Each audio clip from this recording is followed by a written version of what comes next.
Ve devam edelim efendim. Şimdi biz Rusya-Ukrayna mevzunu bir yandan konuşuyoruz. Bir yandan da halihazırda İsrail'in saldırgan tavrıyla birlikte hemen güneyimizde yaşananlar var. Kuzey komşularımızın hali ortada. Güneyde de yaşananlar burada. Şimdi bu haritanın içinde nokta noktayla gösterilen ve isimleri yazılan Hamamis Tepesi, Aziye Tepesi, Uveyda Tepesi, Balat Dağı, Lebuna Tepesi. Bunlar ne? Onlardan bahsedeyim. İsrail ordusunun çekilmesi için tanınan sürenin yarın sona erecek olmasına rağmen Lübnan'ın güneyindeki 5 noktada kalacağı söyleniyor. İsrail'in çekilmiyorum diyor Lübnan'dan. Onlar biliyorsunuz ateşkes anlaşmasını önceden yapmışlardı. Saldırmaya devam ediyorlar ama aynı zamanda da terk etmeleri lazım. Lübnan'ı çıkmıyorlar.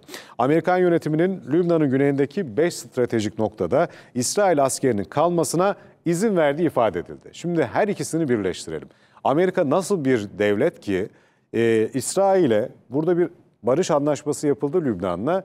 Anlaşmayı yapan İsrail ile Lübnan ve anlaşma gereği İsrail'in buralardan çıkması lazım. Yani bir kez daha söyleyeyim. Hamamis Tepesi, Aziye Tepesi, Uveyda Tepesi, Balat Dağı ve Lebuna Tepesi. Onunla birlikte nerelerdeyse İsrail askerinin tamamının çıkması lazım. Ama Amerikan başkanı diyormuş ki İsrail'e ben izin verdim, onlar oradan çıkmayabilirler. Yani anlaşmalar üstü her dediğini yapabilir gibi görünen, kendini öyle zanneden bir ülke haline, zaten belki hep öyleydi, şimdi fiiliyatta da kendilerini getirmeye çalışıyorlar. Riyad'da da Rusya ile oturuyorlar, Ukrayna ile barışı görüşüyorlar. Çok ilginç değil mi? İsrail ordusunun işgalini sürdüreceği bu alanların yerleşim bölgeleri içinde yer almadı. Ve Lübnan'la İsrail arasındaki sınıra yakın noktalar olduğu kaydedildi. Burası da işin yumuşatma kısmı. Deniyor ki yani yerleşim zaten yok, sonrasında Lübnan'dan da sıkıntı olmasın diye böyle dağda tepede duracak İsrail askeri. Öte yandan İsrail ordusunun yarın itibariyle Lübnan'ın güneyinde işgal altında tuttuğu tüm yerleşim bölgelerinden çekileceği aktarıldı.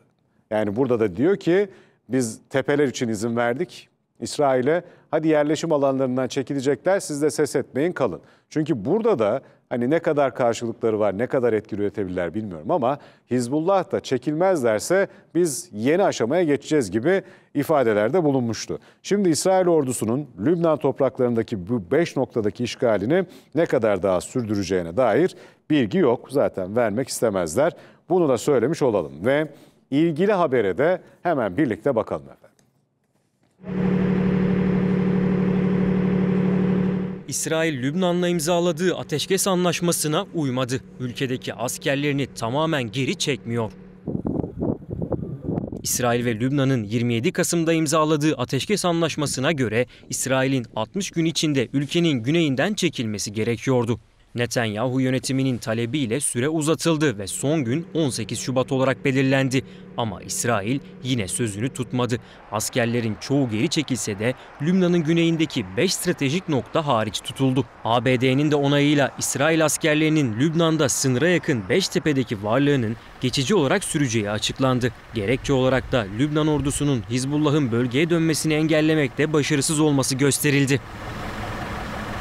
İsrail'in ateşkes ihlaline Lübnan Cumhurbaşkanı Joseph Aoun'dan sert tepki geldi. Ateşkese saygı duyulmasını isteyen Aoun, tek bir İsrailli'nin bile Lübnan topraklarında kalmasını kabul etmeyeceğim dedi. İsrail nihai çekilme süresini 28 Şubat'a ertelemek istiyor. Konuyla ilgili görüşmeler sürüyor. İsrail'in işgali nedeniyle yerlerinden edilen Lübnanlılar çaresiz. Evlerine geri dönecekleri günü bekliyorlar. Öte yandan Orta Doğu'da yeni bir utanç duvarı yükseliyor. İsrail, Mavi Hat olarak da bilinen Lübnan sınırına beton duvar inşa ediyor.